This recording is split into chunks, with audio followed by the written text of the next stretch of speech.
Hoje eu quero tocar num assunto que me incomodou desde a última mensagem que eu preguei aqui.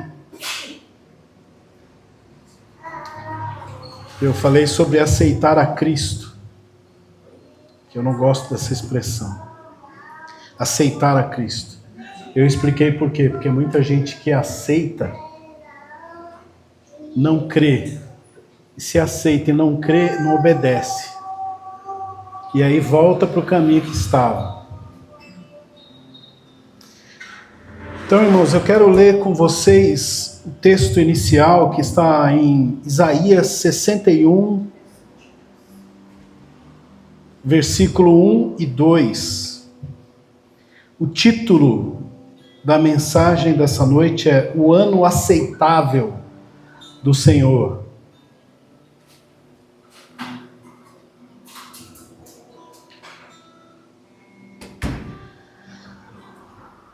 O Espírito do Senhor Deus está sobre mim, porque o Senhor me ungiu para pregar boas novas aos mansos. Enviou-me a restaurar os contritos. Deus abençoe.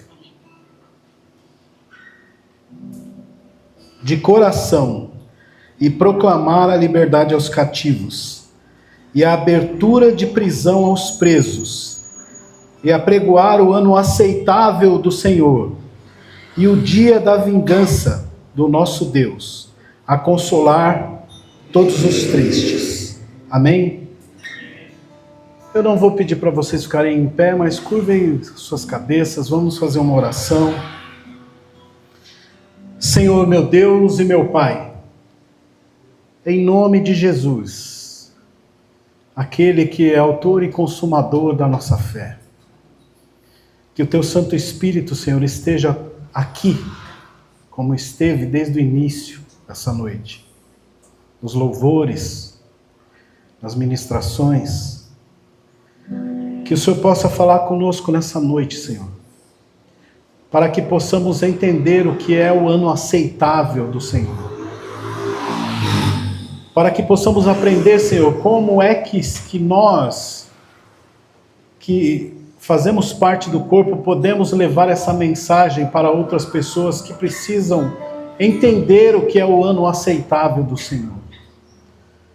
Para que possam ver a luz, para que possam mudar os seus caminhos, para que possam mudar os corações e fazer com que nasça um novo homem ou mulher, de dentro para fora, a imagem e semelhança do Teu Filho Jesus. Para que assim, Senhor, possamos caminhar eternamente no sentido de Te conhecer. Pois como está escrito em João 17,3, e a vida eterna é esta, que Te conheçam a Ti só, como o único Deus verdadeiro, e a Teu Filho a quem enviaste. Então, em nome de Jesus, eu Te agradeço, Senhor, por mais essa oportunidade e Te peço, fica conosco, Pai, porque nós precisamos. Amém e amém. Eu estive estudando a respeito dessa história de aceitar Jesus, isso é uma coisa nova. Eu não gosto disso, mas é porque eu tive experiências ruins. Acho que o pastor e a pastora não são dessa época, eu sou mais velho. Mas a primeira vez que eu pisei o meu pé dentro de uma Assembleia de Deus, na hora do apelo vieram pegar na minha mão para me arrastar lá para frente. Eu achei aquilo horrível. Vamos, que pode ser hoje, pode ser o último dia. Falei, o que é isso? Alguém já passou por essa situação aqui? Aí as pessoas querem que você aceite a Cristo assim, na base, né, do empurrão, na base da ameaça, do que as pessoas usam hoje na internet, né, do gatilho mental. Talvez pode ser seu último dia hoje, você vai atravessar a rua ali, você pode morrer e você não aceitou a Cristo. E quantas vezes eu não vi pessoas no calor da emoção, sabe? Porque às vezes a mensagem tocou no coração dela no momento que ela estava passando naquele momento. Uma situação que ela estava passando naquele momento. E fazem o apelo e a pessoa aceita Cristo, vai lá na frente, levanta a mão e logo ela fala, não quero isso para mim não, é muita proibição. É muito eu não posso. E eu sou livre. Mas estudando a respeito disso, eu aprendi que não é bem assim. Quando se fala do ano aceitável do Senhor, não é você que aceita Ele.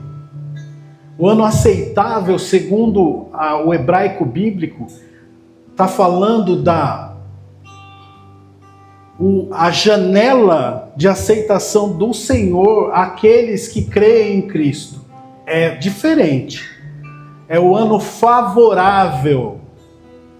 É um favor imerecido que Ele está abrindo um espaço de tempo. Quando fala o ano aceitável do Senhor, não quer dizer um ano, mas é uma janela. É uma janela de favor de Deus para aqueles que creem. Quando traduzido do hebraico para o português, fica assim: o ano aceitável do Senhor. E aí eu comecei a ler e ver que já fazem umas 4 pregações que isso é bem nítido e bem claro. Quando você olha para Adão e Eva, e Adão e Eva pecam e são expulsos do paraíso, eu já vi tanta gente falando assim, mas o que eu tenho a ver com Adão? O que eu tenho a ver com Eva? Não estava lá? Mas muitas vezes a gente se esquece de que Deus é imensurável. E o conceito de liberdade no Éden às vezes a gente pode achar que é uma liberdade limitada, não é. O limite da liberdade do Éden é um limite de amor, para que as pessoas não morram. Por isso ele fala, deu a liberdade plena para eles dentro do Éden, a liberdade de viver, cultivar, se relacionar entre si e com Deus.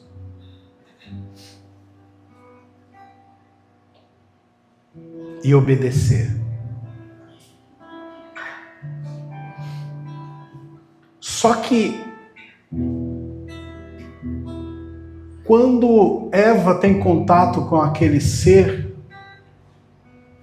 naquele bate-papo, né? Que foi mesmo que ele te disse?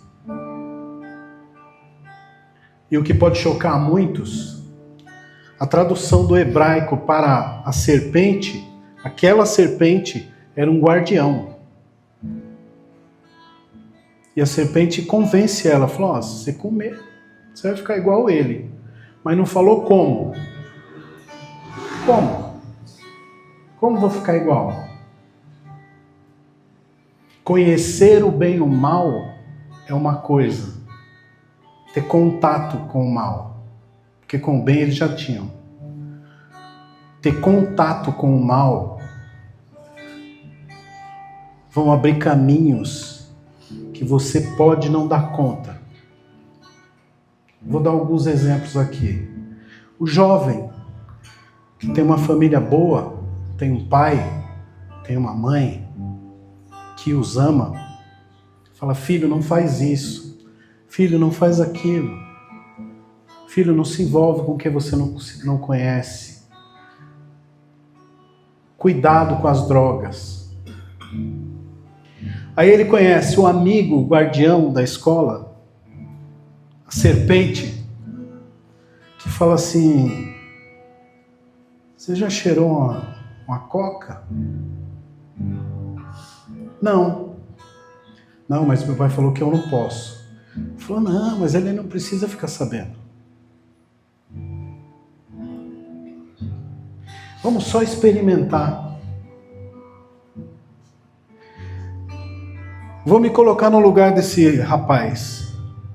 Eu não conheço a minha estrutura genética de DNA e tudo mais. Eu não sei quais são os botões que existem. Aqui está a genética, são os botões, e aqui está a epigenética, é o ambiente, que aperta os botões. Se você agir, você pode ter tendência a ter câncer geneticamente, só que se você nunca apertar o botão, você nunca fumar, nunca beber, se você não comer embutidos, uma série de coisas, você não apertar esses botões e você não se frustrar na vida, pode ser que você nunca tenha câncer. Então a epigenética é o ambiente que aperta os botões que geram as situações do corpo humano. Eu não conheço a minha genética. Eu não conheço quais são as minhas tendências. E eu estou me colocando no lugar do rapaz que foi cheirar uma carreira de cocaína pela primeira vez para experimentar com um amigo. Aí você volta lá para Adão e Eva. Falou assim, que foi mesmo que ele disse? Você não podia comer de nenhuma árvore? Ele falou, não, de todos eu posso comer menos 10. Mas se você comer dessa, você vai conhecer o bem e o mal. E quando o rapaz cheira a cocaína pela primeira vez, pode ser que ele tenha na sua fisiologia um corpo que seja propício para gostar tanto daquilo que ele vai achar aquilo o máximo. Só que ninguém contou para ele que o que ele sente que é o máximo, a euforia, a loucura, ele pode não dar conta. E ele se vicia. E quando ele percebe, ele está enfiando a cabeça no balde e não está dando mais resultado, e ele para com aquilo, e aquilo dá uma depressão, e ele volta a cheirar, e ele não consegue a ponto de se trancar e ter todos aqueles efeitos que nós conhecemos. Dá dor de estômago, como se estivesse torcendo o estômago. A pessoa não está bem em lugar nenhum. Só que ela não dá conta disso. Mas por que não obedeceu? Esse exemplo do Éden, ele cabe para várias coisas. Para aquele que começa a roubar, ele não sabe qual que é a sensação, mas ele começa a roubar e gosta da adrenalina, até que um dia a polícia mata. Não deu conta de parar. Quando a gente não dá conta, a gente tem um Deus que nos alerta, fala assim, não come da fruta, para você não conhecer o bem e o mal. Ou seja, é um ser imensurável que está falando para um grão de areia. Falou assim, não faz isso, que eu sei as consequências. E quando a gente olha por esse aspecto, o ano aceitável do Senhor é que a história do Evangelho, passando pela lei mosaica, pelos profetas, chegando em Cristo, é uma história de amor, de profundo amor pela criação. A ponto de, antes de começar a história, ele saber tudo o que ia acontecer. E ele já ter sacrificado o cordeiro para salvar a mim e a você. A lei, que é pesadíssima, tem 613 itens para se cumprir. O ser humano não dá conta. Essa lei se cumpre em Cristo. Desses 248 são faça e 365 são não faça. É pesado, a lei é pesada. A lei vai mostrar para você ao longo da Torá judaica, dos 5 primeiros livros da Bíblia, passando pelos profetas, que o salário do pecado é a morte. Eu já vi tanta gente reproduzindo isso. Ah, mas o salário do pecado é a morte. Olha para o Antigo Testamento e você vai ver que toda vez que alguém errava, tinha que matar um cordeiro. Ou seja, vamos voltar lá no Éden, quando Deus fala com Adão onde você está, que tem todo aquele desenrolar e ele dá sentença para cada um deles, começa ali o primeiro sacrifício, se você não percebeu. Porque são mortos animais para fazer roupa de pele para o para o homem e para a mulher. Ali o primeiro sacrifício, apontando que o salário do pecado é a morte. Fez errado, é sangue por sangue. E ao longo da história, no desenrolar das leis, apontando para o que é certo, para o que é errado, mostrando para você e para mim o que é errado, o que é pecado. A lei fala de tudo, demonstrando o que é pecado. Pecado é errado. Pecado significa, como eu já falei várias vezes, ter problema no pé, ser manco. Você precisa de um alvo. Você precisa alcançar o alvo, que é retornar ao relacionamento com Deus. Quando você tem problema no pé, você tenta andar correto, mas como você manca, o alvo está lá, mas eu tenho que ir para lá, mas você está andando, você está se desviando do alvo. O pecado é isso. Toda vez que você rouba, você mente. Toda vez que você intenta o mal contra alguém, toda vez que você fala mal de alguém, toda vez que você intenta contra o seu irmão, você está pecando. Então, se você está na igreja e age dessa forma, então você está tentando ir para o alvo, mas você está mancando. Isso está te afastando de Deus. Mas a misericórdia dele te alcança. Está certo que está escrito assim: nenhuma condenação há para quem está em Cristo Jesus.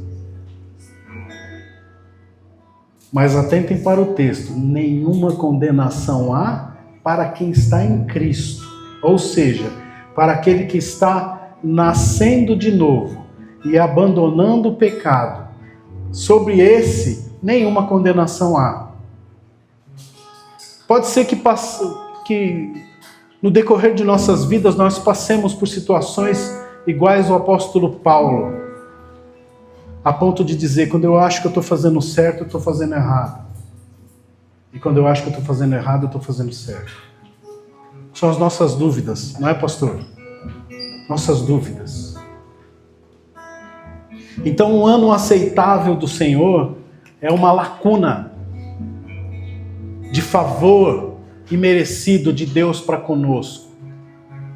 E isso acontece quando Jesus chega na sinagoga e lhe dá um rolo. Não foi ele, como eu já disse aqui para algumas pessoas, quando ele chega na sinagoga, lhe dá um rolo. Não é ele que pega o rolo. Por que eu estou enfatizando isso? Porque quando lhe dão o rolo e ele lê, ele cai em Isaías 61, no 1 e 2. E ele lê: o Espírito do Senhor está sobre mim. Isso significa que aquilo foi um ato profético. E ele lê e diz assim: hoje se cumpre essa palavra. E Jesus, como está escrito no Evangelho de João, no capítulo 1, a partir do versículo 1, Jesus é o Verbo de Deus, a ação de Deus, a palavra de Deus. E ele veio como ação de Deus e Verbo de Deus num corpo escolhido para ele, para que ele se materializasse aqui, para andar no meio de nós e transmitir a forma. Porque por um homem entrou o pecado no mundo, mas por um homem o pecado saiu do mundo. Como? Sai assim, põe a mão na sua cabeça e sai? Não. Isaías 53 explica como o pecado sai do mundo. Pelas suas pisaduras nós fomos sarados. Então o ano aceitável do Senhor é uma lacuna que se abre para que nós possamos nos converter, mudar os nossos caminhos. Conversão significa, você está indo para lá, mas o alvo é lá. Você converte. Sabe quando você está numa estrada e você erra a saída e o Waze fala assim, que você tem que se converter? Você tem que converter, você tem que ir até um lugar, fazer um desvio para você voltar para o caminho. Jesus Cristo, quando ele abre essa lacuna, ele está te dando a oportunidade de que para você fazer uma conversão dos nossos maus caminhos, para poder herdar a vida eterna. E aí é uma confusão, né? Porque todo mundo fala, não, o que é vida eterna? E eu perguntei para o meu sogro, que tinha 90 anos, eu falei, o que é vida eterna? Ele falou, é viver com Deus eternamente. Eu falei, não, senhor. E olha que meu sogro era bom de Bíblia, hein? A Bíblia dele tinha cheio de orelha, de tanto ele molhar a mão assim e ler. Sabia de cor e salteado. Eu falei, não, meu sogro, vida eterna não é viver com Deus. A vida eterna começa aqui. Porque lá em João 17, versículo 3, está escrito assim, que Jesus Cristo, na sua oração sacerdotal, disse, a vida eterna é essa, que conheçam a ti só como o único Deus verdadeiro e a teu Filho a quem enviaste. Então a vida eterna começa aqui, a partir do momento que você se converte. Você começa a conhecer a ação de Deus na sua vida. Por isso que Jesus Cristo fala, é chegado a vós o reino de Deus. Os surdos ouvem, os cegos veem, os paralíticos andam, porque há uma ação de Deus, há uma intervenção divina. A partir do momento que você começa a crer.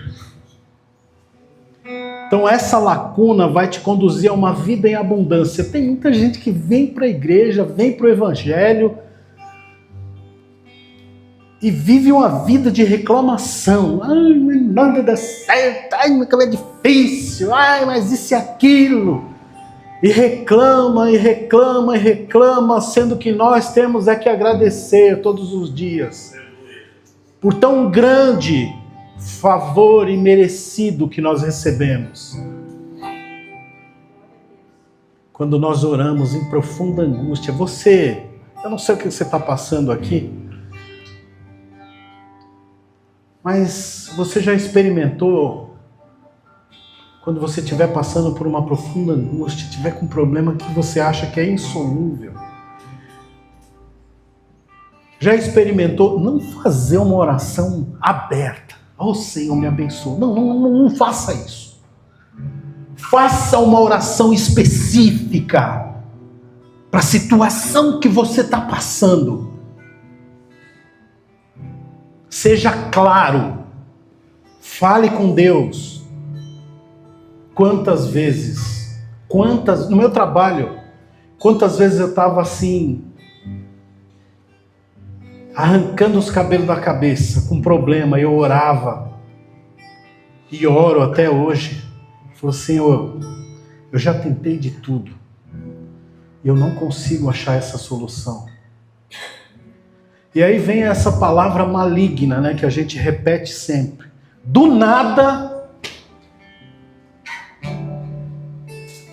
Mas se foi do nada, por que foi quando depois que você orou? Foi do nada? Não foi do nada. Há uma intervenção de Deus em seu benefício. Porque Jesus Cristo veio para aliviar a carga. Jesus Cristo veio para lançar a luz. Porque ele disse, eu sou a luz do mundo. Por isso que ele abriu os olhos do cego. Para mostrar para você que ele pode. Se ele curou um cego de nascença, o que ele pode fazer? O que ele não pode fazer? E se você está nos caminhos, se você está em Cristo, se as palavras dele estão em vós, lembre-se do que ele disse. Ele falou, sua videira verdadeira, vós sois os ramos. Vocês estão ligados a mim, eu estou ligado ao Pai que é o agricultor. E se as minhas palavras estiverem em vós, pede o que quiseres e vos será feito. Mas para que isso aconteça, você precisa estar nascendo de novo.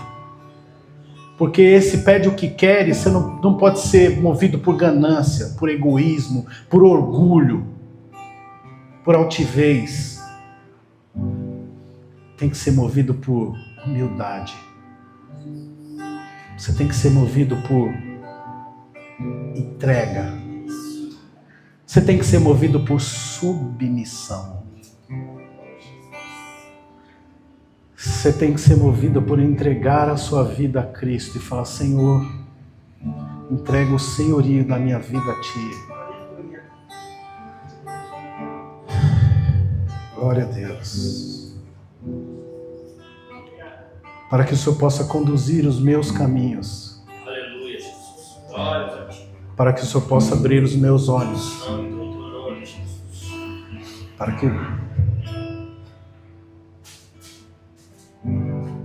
que o Senhor possa me mostrar que muitas vezes os momentos difíceis, os caminhos apertados, porque nós passamos, são muitas vezes para nos ensinar a ser humildes, a respeitar o Teu senhorio sobre nós, a entender que o milagre vem quando é a hora certa, não é quando nós desejamos.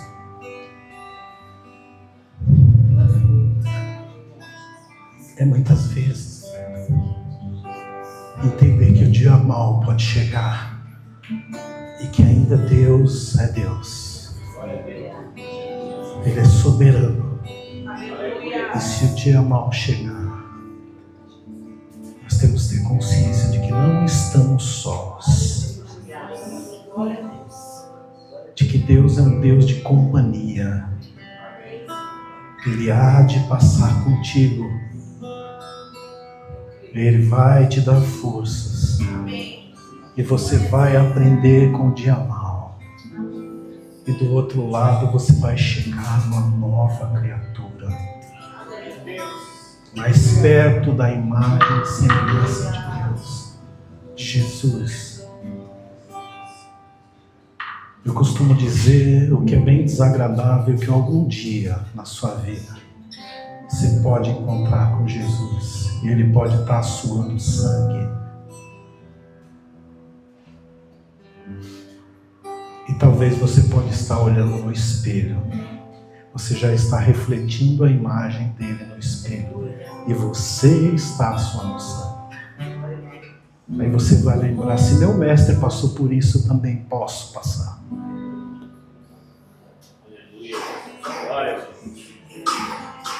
Mas essa renovação espiritual por qual nós passamos depois que nós estamos a caminho de nascer de novo, pode ser até trágica quando nós olhamos o exemplo de Estevão. Depois de ter feito uma pregação espetacular, fazendo um resumo da Bíblia, começam a apedrejá-lo porque não estavam entendendo nada do que ele estava falando. E como eu já disse aqui, ele continuou falando e de repente ele começa a ser apedrejado e eis que ele olha e vê os céus abertos. E o filho em pé à destra do pai. E ele fala assim: eis que vejo os céus abertos. E ele fala, eu digo que você quer um exemplo de quem nasceu de novo, o exemplo é Estevão. Porque ele sendo apedrejado, ele disse assim: Pai, Senhor, não impute-lhes mais esse pecado. Então o caminho do Evangelho é maravilhoso, é uma história de amor. Deus nos ama. Ele não vai nos isentar de situações difíceis, porque isso é um exercício para o nosso crescimento espiritual. Ah, mas tem muita gente que prega e que fala assim: não, é porque é difícil, é porque isso. Dá a impressão de que você viver com Cristo é só coisa ruim. Não é não. Jesus viveu com os discípulos e tinham momentos alegres. Eles viveram momentos grandiosos, de milagre. Viveram momentos de euforia, de grande gratidão. como foi o caso de Pedro quando foi chamado para seguir Jesus. Mal sabia Pedro, quando Jesus falou assim, ele devia estar assim, estressadíssimo nessa hora. Jogou a rede a noite inteira, aí vem um que ele pouco conhecia e fala assim,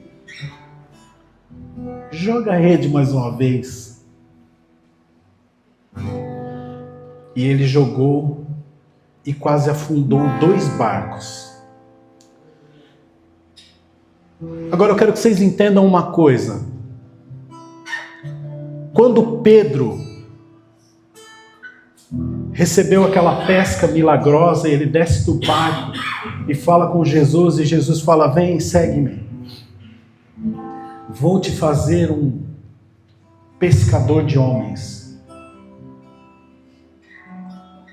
Jesus sabia que lá em Atos dos Apóstolos, depois de Pedro ter traído, depois de Pedro ter negado ele, depois de Pedro ter fugido, ter cortado a orelha do soldado, depois de tudo que Pedro passou, lá em Atos dos Apóstolos, na festa de Pentecostes, que significa a festa da colheita, Pedro faz um discurso e pesca 3.000 almas. Com certeza Pedro não fez essa ligação quando ele recebeu a pesca milagrosa. Então pode ser que você está passando um momento difícil, você passou por alguns milagres, você está andando com Jesus, mas você não sabe o que Ele tem para fazer na sua vida ainda, e pode ser coisa grande. A ponto de você se converter de tal forma a chegar na estatura de um Pedro, que chegou lá na frente, ele falou assim, vai me crucificar? Não, sou digno. Me crucifica de ponta cabeça, porque eu não sou digno de ser crucificado como mestre. Os cristãos antigamente eram conduzidos à morte cantando. Hoje a gente olha para alguns cristãos e é um mimimi lascado. Ah, Senhor, eu quero um carro zero, me dá um carro velho.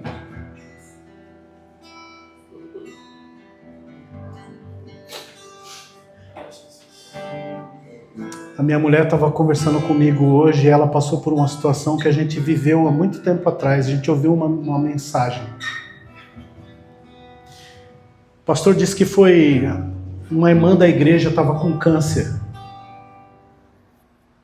E ela mandou chamar o pastor. Ela não quis se submeter à quimioterapia, o câncer estava em estado avançado. Ela não quis se submeter ao tratamento. Já era uma senhora de idade. E ela mandou chamar o pastor lá. E o pastor falou, ô Jesus, vamos comigo. O que ele ia falar para uma mulher dessa? Quando ele chegou lá, a mulher começou a falar assim, pastor, eu optei por não fazer o tratamento, que ia me maltratar demais, ia machucar demais. Eu optei por fazer um tratamento paliativo, para diminuir a dor. Mas as mensagens do Evangelho me confortam, eu estou preparada para a minha partida. Eu chamei o Senhor aqui para te agradecer, porque Deus tem usado o Senhor. E o pastor saiu de lá chorando. E ele ministrando uma mensagem que a gente estava lá ouvindo, ele disse assim, aquela mulher não foi curada do câncer, mas ela foi curada no câncer. A minha esposa também, ela foi curada do câncer e no câncer. Então muitas vezes a gente quer que haja mágica, um espetáculo. Eu vou orar e o câncer vai sumir agora em nome de Jesus. Mas às vezes passar por um câncer, como a minha esposa passou, serve de alento para aquelas que estão recebendo o impacto que eu senti no peito. Você está com câncer. É de faltar o fôlego.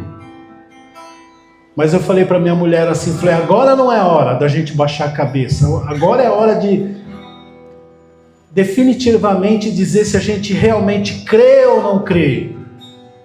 E a gente passou por isso. E os nossos medos foram sanados.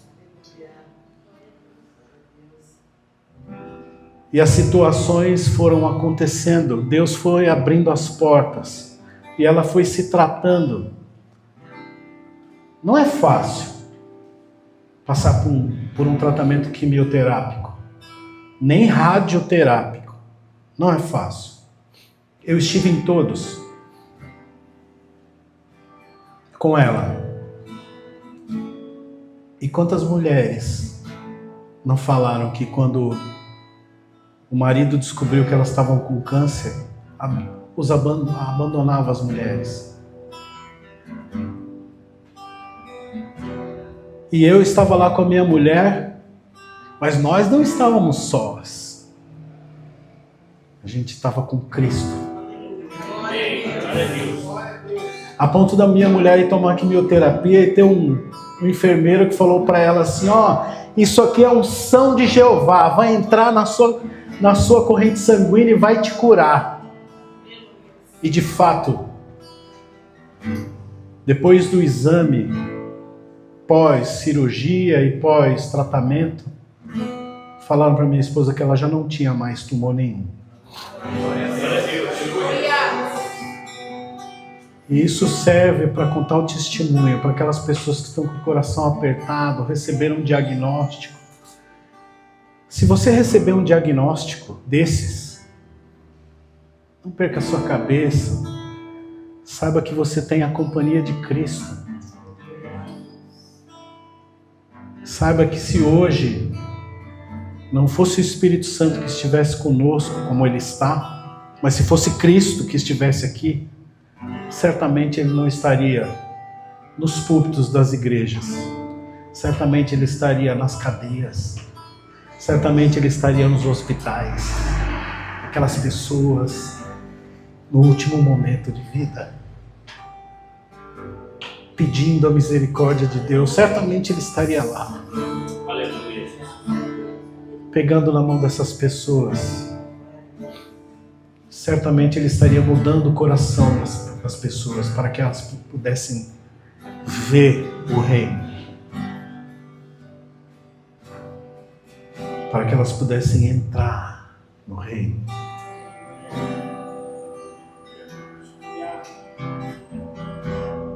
Como é maravilhoso quando você entende o Evangelho. Muitas pessoas, às vezes eu questiono as pessoas para fazer um paralelo de conhecimento. Às vezes eu posso aprender com a pessoa, às vezes não. Então eu pergunto, principalmente para crente, eu falei, o que é o Evangelho para você? Eles falam assim, a palavra de Deus.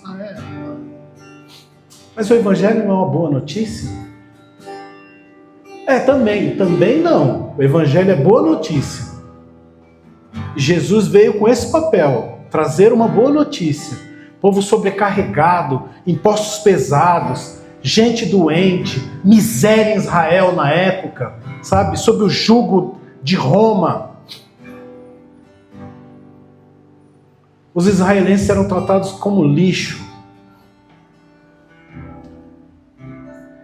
pelo exército romano. E aí aparece essa figura emblemática do carpinteiro de Nazaré, que fala, se alguém te obrigar a andar 1 milha, e os soldados romanos faziam isso, deixa suas coisas aí, carrega minha mochila e meu material por 1 milha. Daí vem a passagem que Jesus Cristo fala para nós, se alguém te inquirir, se alguém te obrigar a andar 1 milha com ele, anda 2. assim você acrescentará brasas na sua cabeça, ou seja, você vai esquentar a cabeça dele. Assim, mas eu obriguei ele a andar 1 milha comigo, por que ele está andando 2? E esse carpinteiro vem e traz a boa notícia, que o reino de Deus está ao alcance de todos. Está ao alcance de todos. Só que o reino de Deus não está fora. O reino de Deus está dentro. Então nós precisamos buscar o reino de Deus que se encontra dentro. E lá, regar a semente para que nasça de dentro para fora a nova criatura, a imagem e semelhança de Jesus. Amém. Para que quando você se olhar no espelho, você não veja você, você vai ver Cristo. Como disse o apóstolo Paulo, não sou eu mais que vivo, mas Cristo vive em mim. E quando você for atacado na rua, quando alguém lhe fizer alguma injúria ou difamação, o novo homem ou a nova mulher vai reagir de forma diferente. Vai dar outra face. Vai pedir perdão mesmo sem ter culpa. E vai entender que não é sobre a pessoa, mas é sobre Cristo. Cristo que nos renova de dentro para fora. Porque quando estamos em Cristo, como disse Ele mesmo, vinde a mim todos vós que estáis cansados e eu vos aliviarei, porque o meu jugo é suave e o meu fardo é leve. Mas, lembre-se, Ele disse, o meu jugo é suave e o meu fardo é leve. Mas tem jugo e tem fardo. Mas quando você está em Cristo, o jugo é suave, o fardo é leve. Porque a angústia te impele a fazer a oração específica, como eu disse. E você será libertado. E você será aliviado para continuar o caminho e continuar levando a mensagem. Então, o ano aceitável não tem a ver com você aceitar Cristo. Tem a ver com Ele ter te aceito. Porque Ele disse, as minhas ovelhas ouvem a minha voz. Se você está aqui hoje ouvindo essa mensagem, é porque você ouviu a voz de Jesus. É porque você abriu seu coração. É porque você está aproveitando o ano aceitável do Senhor para a sua vida. É porque Ele está fazendo um trabalho de dentro para fora, te transformando numa nova criatura, abrindo seus olhos, lançando luz sobre o teu entendimento, para que você possa ver o reino e entrar no reino. Então, se tiver alguém jogando pedra em você, você vai falar, Senhor, não impute-lhes mais esse pecado. Porque você vai estar com um jugo suave e com um fardo leve. Você vai estar acompanhado e muito bem acompanhado. Lembre-se que Estevão disse, eis que vejo o Filho em pé à destra do Pai. Sabe o que significa isso? Sabe quando entra alguém importante e as pessoas ficam de pé? O Filho ficou de pé para receber Estevão, porque era uma pessoa que importava. Ou seja, já estava transformado à imagem e semelhança de Cristo. E eu quero que todos vocês, e eu também, sejamos vistos dessa forma. Aleluia. Lembre-se, é o que eu falei para uma pessoa hoje. O testemunho não é você quem dá. Porque Jesus disse assim: se testifico a meu respeito, meu testemunho não tem valor. Ou seja, eu sou um cara bacana, eu sou temente a Deus, eu não erro, eu não peco. Isso não vale nada. Mas quando alguém lá no seu serviço olha para você e você passa e fala assim: esse é diferenciado, é uma pessoa honesta, esse é um crente de verdade, esse foi transformado à imagem e semelhança de Cristo, porque ele está dando testemunho a teu respeito, está dizendo para você, está dizendo para as pessoas que você é uma pessoa transformada, não é crente da boca para fora. A sua atitude é outra, porque não é mais você que vive, é Cristo que vive em você. Cristo, ele alivia o nosso fardo, sabe por quê? Porque ele nos blinda. Somos atacados sim, mas não deixa que isso tome conta do seu coração, contamine o seu coração. Porque isso é fazer você desviar do alvo, pecar. E não é isso que nós queremos, o que nós desejamos, o que nós anelamos é poder beber a última taça de vinho com ele, como ele disse, que não beberia mais do fruto da vide, até que beba de novo convosco no reino de meu Pai, no grande banquete. E eu quero estar lá com vocês. E que nós possamos entender que não somos nós que aceitamos a Cristo, que Ele abriu a janela de aceitação para nós. Ele abriu o ano favorável para que nós pudéssemos ser recebidos, para que pudéssemos ter a oportunidade de ser transformados, para que pudéssemos ser nova criatura e voltar a conhecer a Deus. E por que é vida eterna? Porque para você conhecer a Deus, você tem que viver eternamente. E ainda assim, você não vai conhecer tudo. Porque Deus é Deus. E nós somos, agora não mais criaturas, somos filhos. Porque Jesus nos deu o direito de ser filhos em Cristo Jesus. Amém. Vamos ficar de pé, fazer uma oração.